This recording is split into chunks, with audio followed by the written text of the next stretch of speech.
എല്ലാവർക്കും നമസ്കാരം. ജനുവരി 10, 11, 12 ദിവസങ്ങളിൽ തൃശ്ശൂർ തെക്കേമഠത്തിൽ വെച്ച് സുമംഗലേഷ്ടി യജ്ഞം നടത്തുകയാണ്.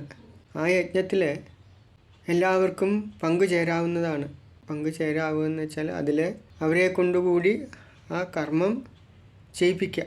ഇന്ന് കലികാലത്തിലെ ധാരാളം ദോഷങ്ങൾ നമ്മളെ ബാധിച്ചിട്ടുണ്ടാവും പലതരത്തിലും. അപ്പോൾ നമ്മുടെ ജീവിതത്തിൽ പലതരത്തിലുള്ള ദുരിതങ്ങളും നമുക്ക് അനുഭവിക്കേണ്ടി വരികയാണ്. ആ മുൻജന്മത്തിലെ പാവം കൊണ്ടാവാം. ആ ദുരിതങ്ങളൊക്കെ ഇല്ലാതാക്കാൻ വേണ്ടിയിട്ടാണ് ഈ യജ്ഞം നടത്തുന്നത്.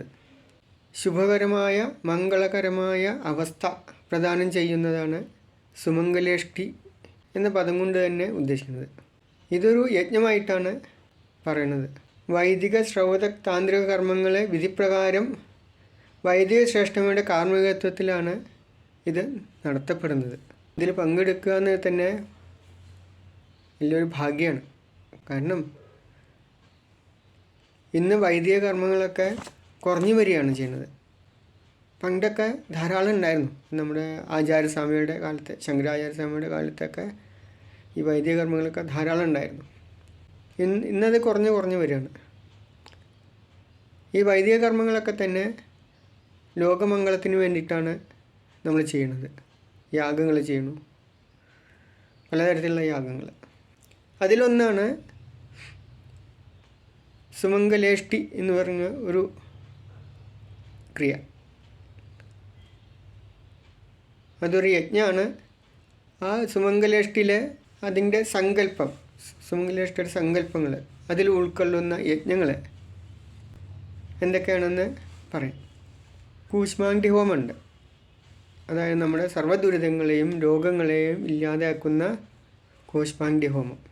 പിന്നെ അഗ്നിപാമാനൻ, സരസ്വതി പ്രിയ, അഗ്നിപാവകൻ തുടങ്ങിയ ദേവന്മാരെ അവരുടെയൊക്കെ പ്രീതിക്കായിട്ട് ചെയ്യുന്ന ഹോമം. അവരുടെ പ്രീതി ലഭിച്ചു കഴിഞ്ഞാൽ നമ്മുടെ പാപത്തിനെയും അത് ഇല്ലാതെയാക്കുന്നു. അതാണ് ഈ ഇഷ്ടി കൊണ്ടുള്ള ഉദ്ദേശം. അതിന് പവിത്ര സ്ഥാലി പാകഹോമം എന്ന് പറയും. പിന്നെ ഇന്ദ്രൻ, അഗ്നി, വായു, മിത്രവരുണൻ തുടങ്ങി അശ്വിനി ദേവന്മാർ തുടങ്ങിയ ദേവന്മാരൊക്കെ പ്രീതിപ്പെടുത്തുന്നതാണ് മൃഗാരസ്ഥാലി പാകഹോമം എന്ന് പറയുന്നത്. അത് നമ്മുടെ ജീവിതത്തിലെ സൗഖ്യവും സമാധാനവും തരുന്നതാണ്. അതിനു വേണ്ടിയിട്ടുള്ളതാണ്. സൗഖ്യവും സമാധാനത്തിന് വേണ്ടിയിട്ടുള്ളതാണ്. പിന്നെ പുത്രകാമ ഗണഹോമം.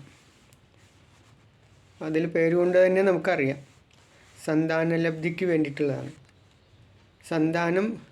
സൽസന്താനം ആവണം. ആ സന്താനങ്ങൾക്ക് വേണ്ടിയിട്ടുള്ളതാണ് ഈ ഹോമം. ഉമാമഹേശ്വര പൂജ എല്ലാവർക്കും അറിയാനാണ്. സ്വയംവര ഹോമം. അത് വിവാഹം നടക്കാൻ വേണ്ടിയിട്ടാണ്.